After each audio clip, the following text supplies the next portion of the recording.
It's about history. It's about preservation. It's about sense of place here on Eastern Long Island. With Esperanza Leon, I'm Irwin Levy, and this is Our Hamptons.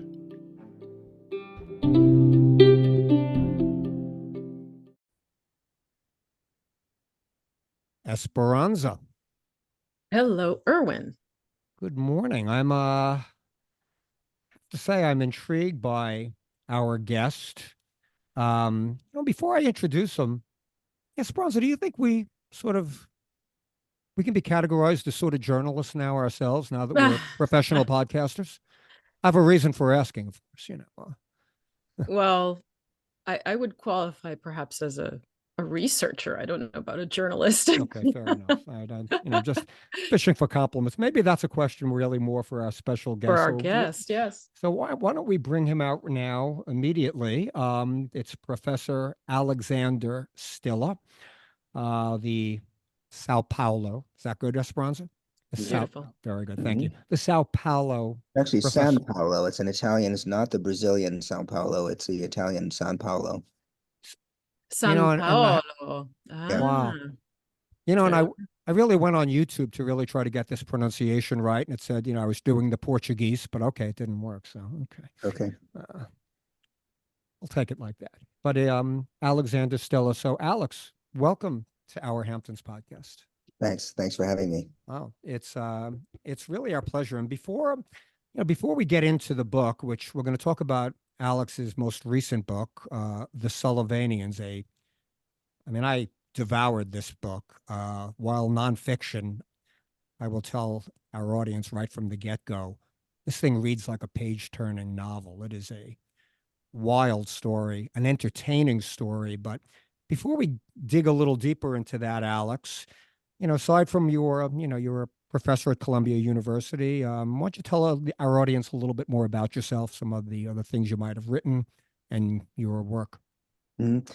Well, this book, which is very American focused, is somewhat different for me because I spent a lot of time living and working in Italy, and some of my previous books have been on Italian subjects. I wrote a book about Italian Jews during the fascist period. It's my first book. I wrote a book about the mafia and the war against the mafia in Sicily, organized crime and political corruption in Italy, a book about Silvio Berlusconi, a book about a reportage in various parts of the world called The Future of the Past, and a book about a family memoir about my parents' marriage called The Force of Things, Marriage of War and Peace. So writing about an Upper West Side and also Long Island psychotherapy, sex cult was a bit of a departure for me. To say the least, I think.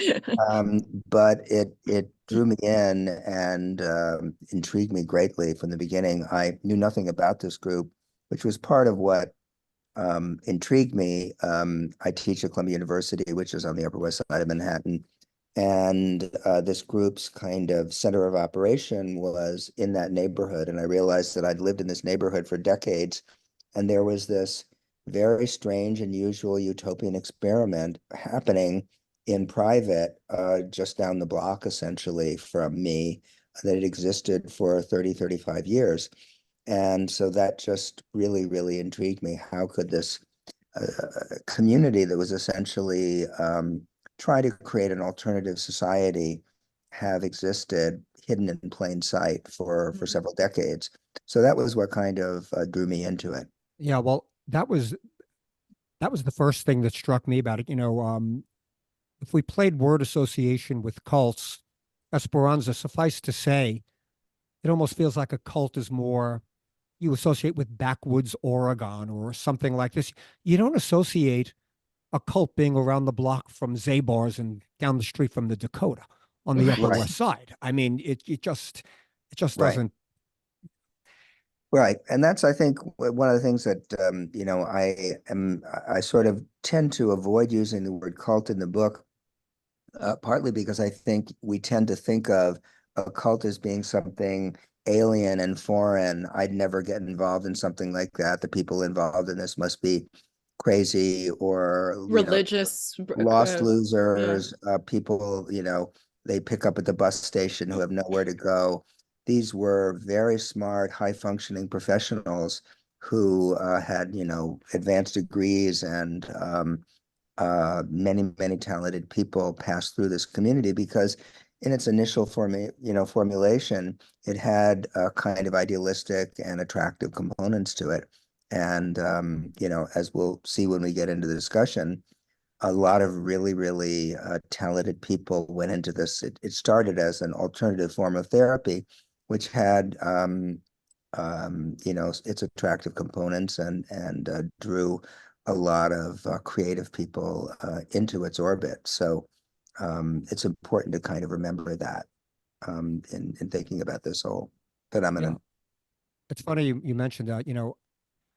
I was wondering if I was going to bring in the word cult, but being as you said it first, I said, okay, that sort of opened the door for me. Yeah. So but it was, the storyline is just unbelievable. And to the Our Hamptons audience, since we're not a podcast about psychotherapy or anything else, we are a podcast about Eastern Long Island.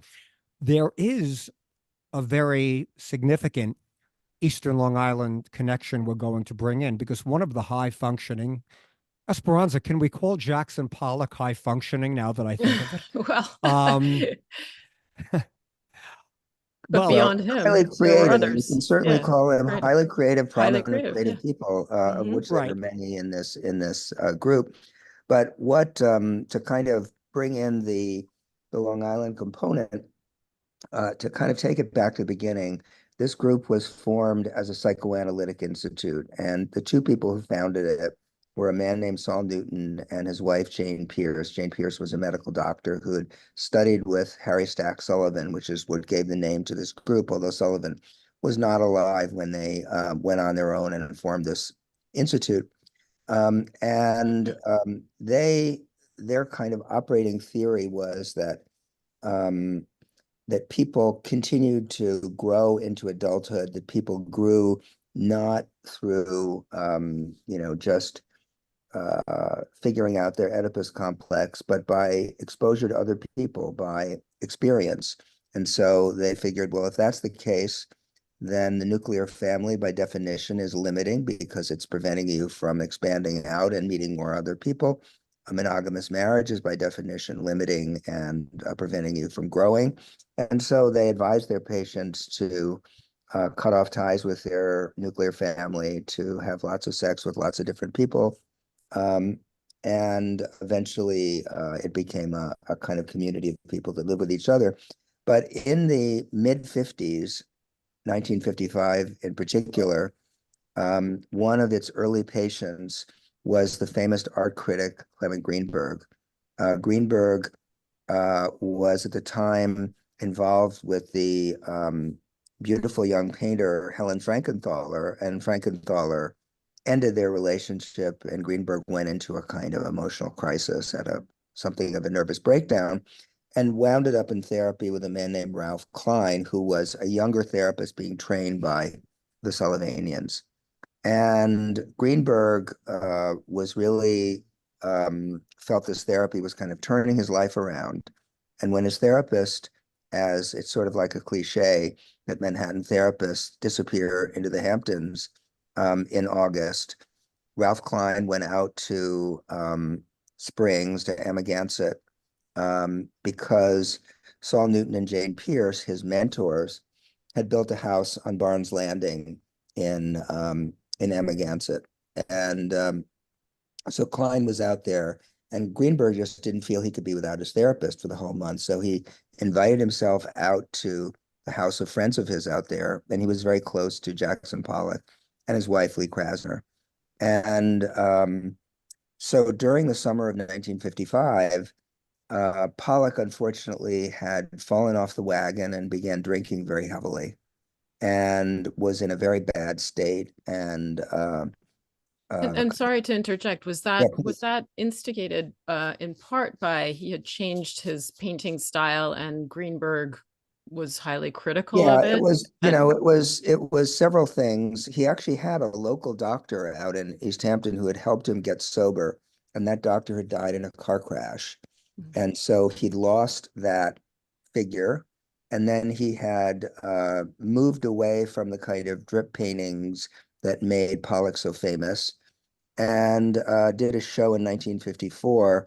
And Greenberg, who had kind of helped to elevate Pollock as like the greatest painter in America, criticized that show, and that didn't help. And Lee Krasner, partly blamed Greenberg for sending Pollock into a kind of, downward Yeah. spiral. And But he Alex, was isn't it fair to, reading, is pardon it me? also, let me just interject as well, Alex. Isn't it also fair to say the timing of all this? And this is something you've brought up in the book.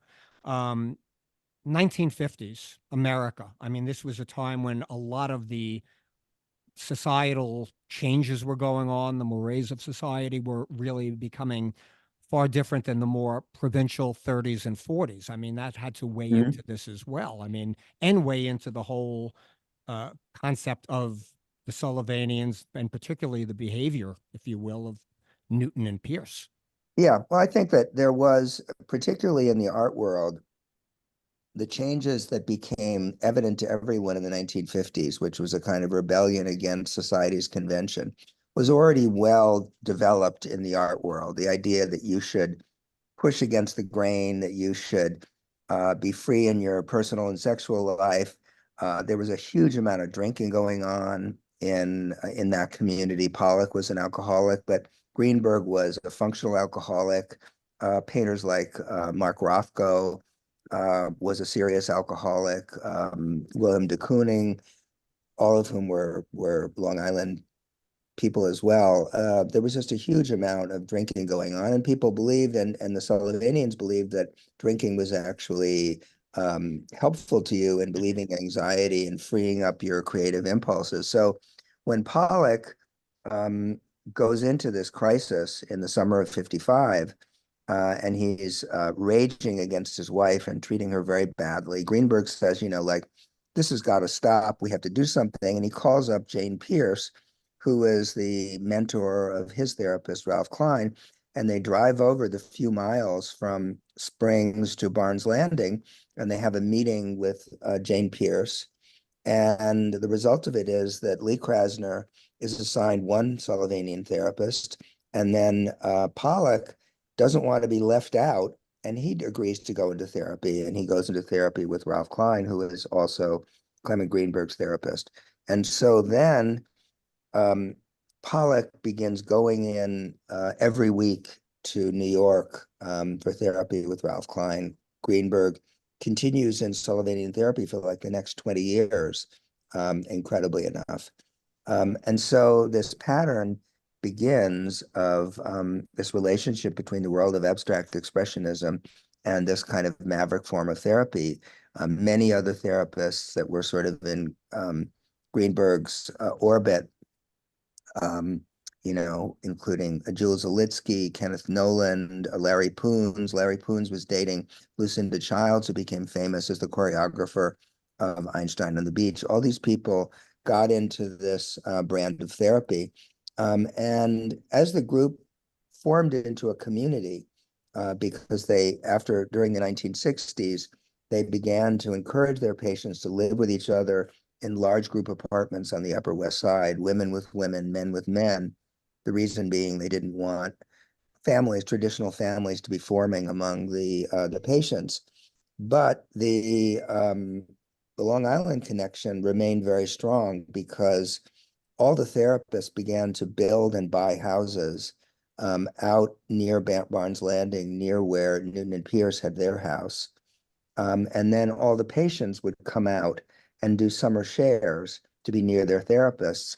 And so this kind of formed a community that was quite substantial and rather visible in the 1960s and 1970s.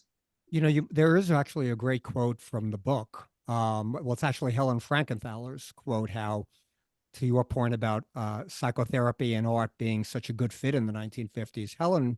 Esperanza, you'll like this. Helen writes, "There are no rules. That is how art is born, how breakthroughs happen.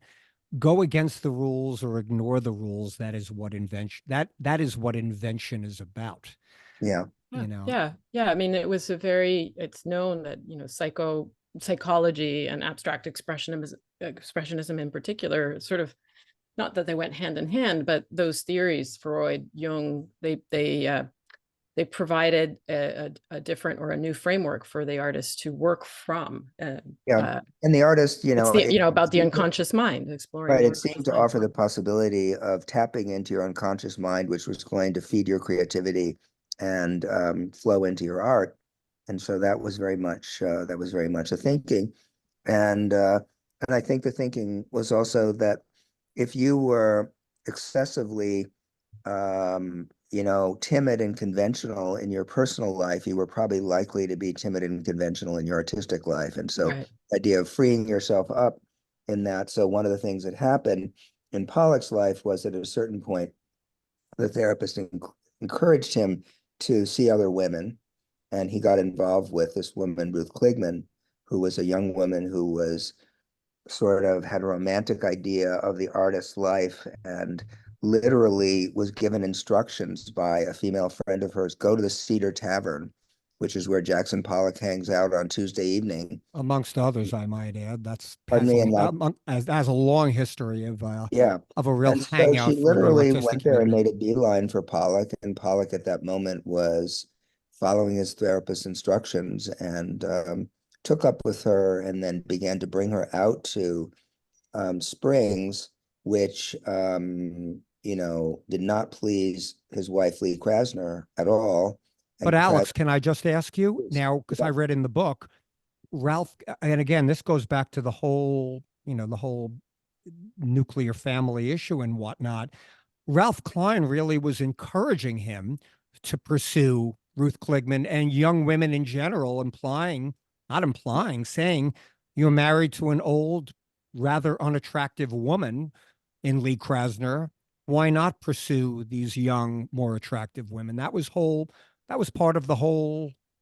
yeah. Well, I think the idea was if you feel it, do it. And you need to live. You're not living, and so you need to learn to follow your impulses. And How equal was that, though? I wonder. I mean, it well, sounds the fairly women, in misogynist. fairness to them, the women did plenty too. Trust me. They did, Um, but I feel as if perhaps, I don't know. I'm asking the question about how I mean, I equal think that was.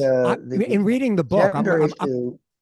Alex, if I could answer that as a reader first before we get the author's take on it. As a reader, you of the Sullivanians, and again, our Hamptons audience, this book is The Sullivanians by Alexander Stille. You sort of mentioned in the book, and we're going to get into Saul Newton. We're going to digress in a minute, but it was the women quite often felt almost trapped, like they had to engage in these activities a little bit. And to your point, okay, maybe they did plenty, like you said, but it was still Richard Price, the author, one of my favorite authors, by the way. I've read a lot of Richard Price novels, who was one of the patients at the Sullivanians. He thought he died and went to heaven. All of a sudden, he was in this place where he was having random sexual encounters with a variety of different women, over the course of a week. While the women, and correct us if we're wrong, because this is the impression I got, felt that they were sort of obliged to submit. Yeah, I think, it's complicated because there's definitely that element, and many of the people that I interviewed said they did feel a kind of clear pressure that they couldn't really say no, and that the men were, but there also were women who I think felt empowered, that they suddenly realized, well, I can actually take the initiative. I don't have to wait for some guy to notice me. I want to sleep with so and so. I'll just go up and Right. say, what are you doing tonight? So it was complicated, but there's no question that there was a degree of sexual exploitation. And then what became really problematic and is really hard to justify is that some of the therapists, particularly Saul Newton, the founder, sexually exploited women that were both in his care as patients and younger female therapists who were people he was supervising in their practice. And so that was obviously totally exploitative. What I was struck by in the book, and I mentioned this to Esperanza, we had a brief conversation before you came on. Not only was Saul Newton, who, by the way, was not a Jane Pierce. He wasn't a medical doctor, right? Was a medical doctor, a professional. Yeah. Saul Newton really didn't have the formal training, but was, in your words in the book, was more of the dominant personality. Not only was he sexually exploiting these women, particularly the patients, he was then billing them. Yeah, exactly. That is, I mean, I know it's sort of is mind-boggling. Having your cake and eating it too. I mean, can I say that? The total exploitation. Yeah. I mean, one thing that is quite interesting, I mean, because there were a bunch of different therapists and all of them had houses in the Hamptons. One thing that was interesting that happened after my book came out, a woman who was studying modernist architecture in the Hamptons emailed me and said, I'm looking at this house here that's really interesting, and I have a suspicion it might be a Sullivanian house. What do you know about it? And sure enough, when I looked at it, I thought, yeah, that's the house of three Sullivanian therapists who had a very unusual ménage. This was a man, Kate's house, his wife, right? and her ex-husband all living together in a house that was designed for them, that had a sort of Sullivanian design, which was you had 3 bedrooms side by side, all with views of the water, each with a consulting room so they could see their patients. And they were separate bedrooms so that they could have a polyamorous life, and the children were upstairs. So I was really struck that there was even like an architectural component to this, and that some of the houses in this area in the Hamptons and Barnes Landing, were designed specifically for the needs of this community. You actually gave Esperanza Leon a segue here, Esperanza. Yeah, because I wanted to bring this up actually, because I'm familiar with that house. Not that I've seen it in person, but it has come up in various discussions about modernist architecture on the East End. And this is specifically the Kate's house. Kate's house, which is in Amagansett on Water's Edge. But yeah, that was exactly, there's the floor plan and a photograph of that house in a book that I've had for decades now by Alistair Gordon entitled Weekend Utopia. And he included that, and it's the couple architects, the Neskis, who were the ones that designed that house for the Kates. And it was just, I remember in beginning to learn about the Sullivanians thinking, wait a minute, I had the same reaction in a way as the woman that reached out to you was, this sounds familiar to me. And I put it all together in that way. Yeah, because John Cates and his family are important characters in my book, and their kids were important characters in the book. One thing that is also, I think, worth mentioning is that all these patients would come in the summer. Amagansett was like a really big part of what was attractive about this group. So that, if you say, well, why would people get into a cult in which your therapist controlled your life? But part of it is that it didn't start out that way. People would come out for the summer. They were young people who were, let's say, in their 20s, people like Richard Price when he was a graduate student and beginning his writing career. And you would have 15 people or 20 people going in on a house share. They'd find a big house in the Hamptons. They divide it up multiple ways. In some cases, they would have everybody sleeping in sleeping bags in one bedroom, and in other bedrooms, available for sex, and swimming pools. And then there was this very strange period in like 1973, 1974, where following the theory of the Sullivanians, part of their idea was that Harry Stack Sullivan said that people progress through phases of their life, and that in some cases you could recoup phases of your development that you had missed out on. So there's like parallel play when you're a little kid, and then there's this phase called chumship, before adolescence, when you're particularly close to people of your same sex.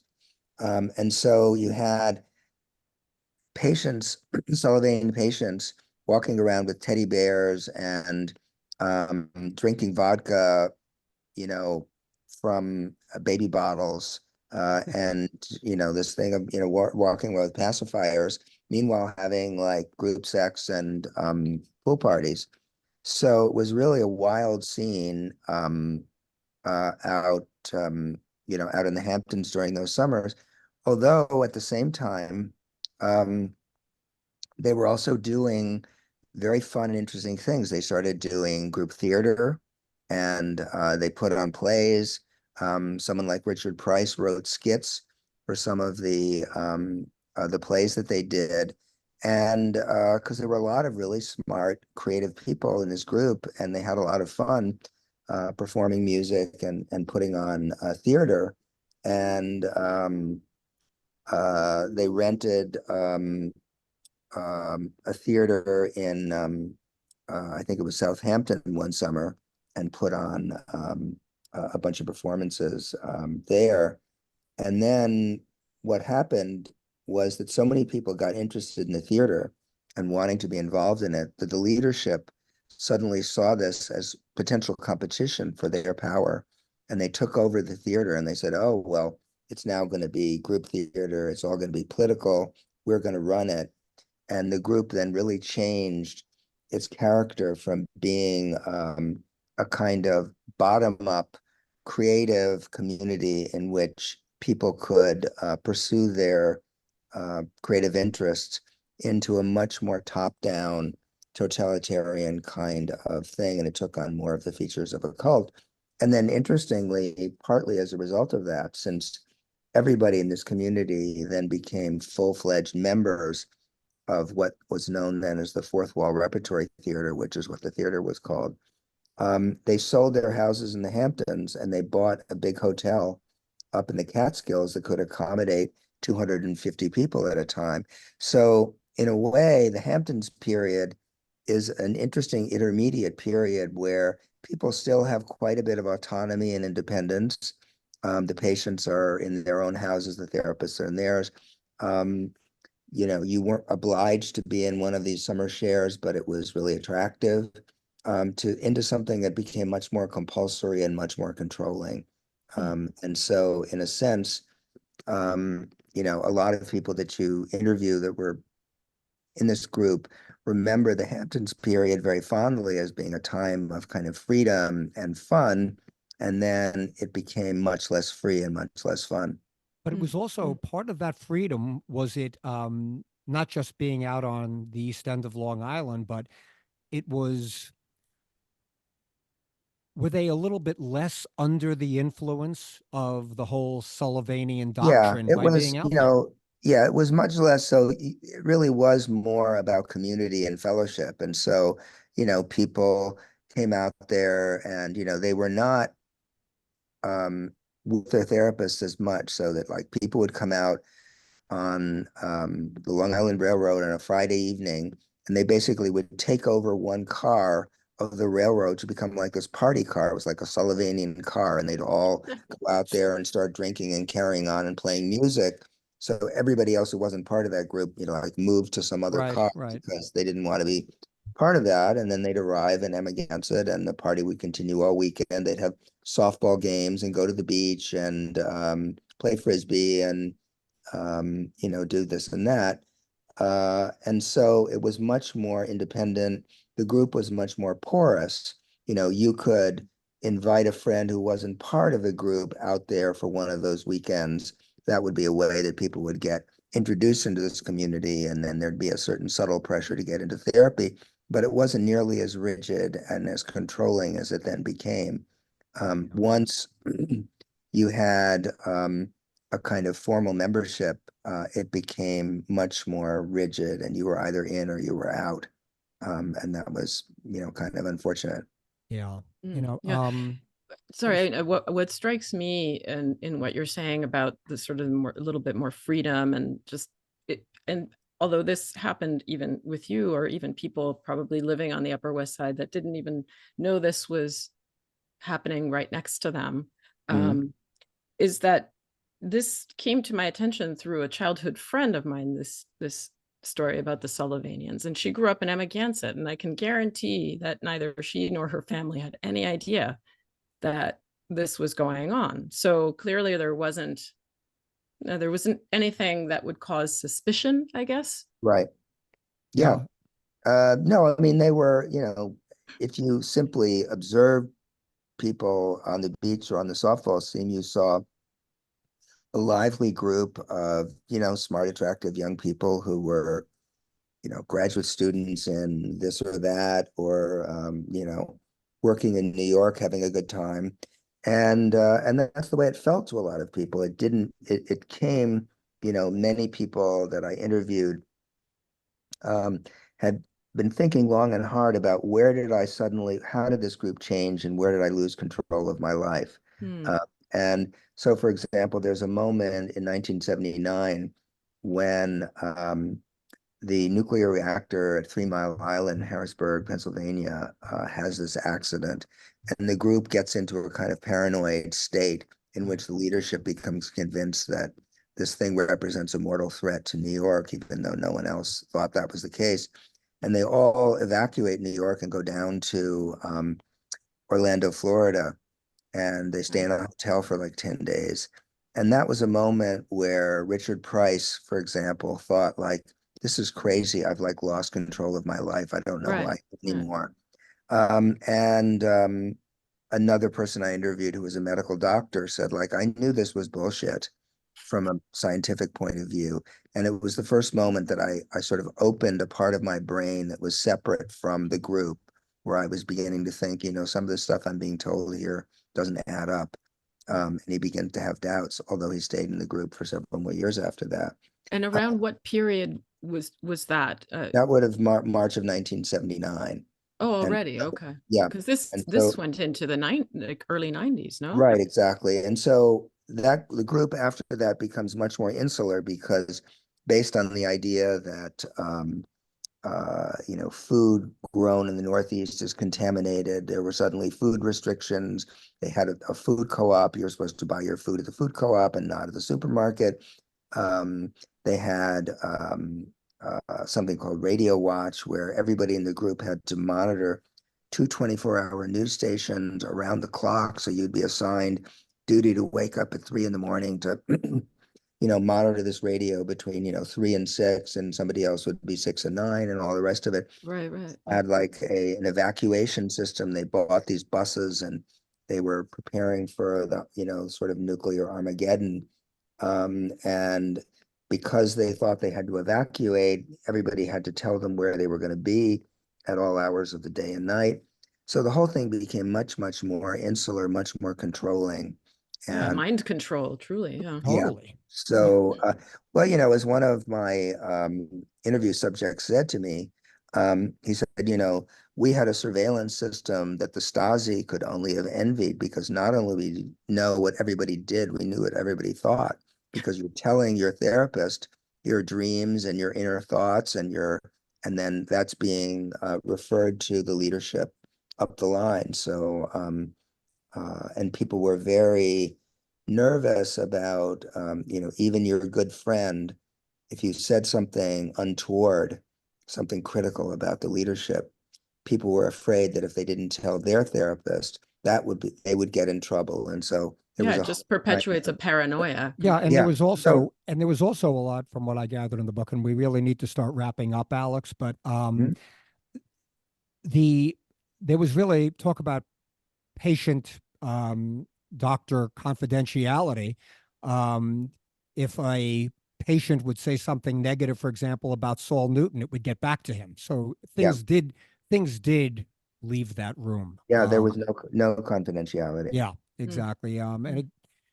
So to start wrapping up, when did we see you indicate, the 3 Mile Island situation and everything else? This was sort of the beginning of the end, but the actual end of the group happened when? When would you let our Well, I'd audience say know? there are two moments that are significant. In 1985, a couple of important people in the group defect. and create something of a schism. And then in 1986, a woman who was, I believe, 41 at the time, who had just had her first child, you can imagine 41, that's, this might be the last chance she has to have a child. And when her daughter is 3 months old, her therapist orders her to stop breastfeeding and then basically tells her that she can't see her daughter for the next several months. And she begins to understandably go out of her mind. And she consults a lawyer, and the lawyer says, the way you get your daughter back is you literally have to seize the child. Yeah, kidnap the Hire daughter. a couple of bodyguards, and when the babysitter takes the child, out for the morning walk, you take the child and you run. Right. And that's what she did, which then provoked a legal battle, which then brought this whole thing out into the open. That then started investigations on the part of the Office of Professional Practice, where that had no idea that any of this stuff was going on, and they began to look into revoking the licenses of some of the therapists who had professional qualifications. And then by this point, Saul Newton was getting very old and beginning to get senile, and he dies in 1991, and the whole thing collapses and falls apart. Yeah. But I think the fact that, one of the things that's quite interesting is that it's really the family that does in this group that was about doing away with the family. A lot of women who got into this in the late 60s, early 70s, who by the mid to late 80s are reaching the end of their childbearing years, rebel, and they want to have children, and having children became very complicated in a group that was about destroying the family, and they started doing very weird things with the kids, of taking children away from their mothers or from their fathers, and assigning them to other members of the group, having them raised collectively. And all of that ended up provoking a lot of anger and division in the group, which really led to its demise. Right. And lawsuits, I'm sure. Lawsuits, yes. Yeah. The book Wow. is called The Sullivanians, and it's Professor Alexander Stille. Thank you so much for joining us on Our Yeah, Hamptons. well, thank you for the Incredible. conversation. It was fun. Great story. Such And to our audience, this book reads like a novel. Trust me. Fascinating. Fascinating I mean, stuff. it's very true for me. I learn something new every day. And with this, these kinds of experiences, knowing the like Pollock, and there was the psychoanalysis and everything, but to see the layers, the multiple layers of this story through your book is amazing. Yeah, Thank you. crazy stuff. Thanks for your interest. Thanks, Alex. Be well. And Esperanza, as always, a pleasure. Yes, always. Okay.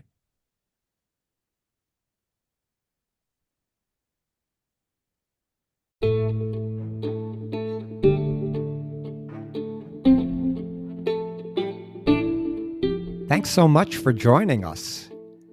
New episodes of Our Hamptons are released every other Tuesday. Find them wherever you get your podcasts.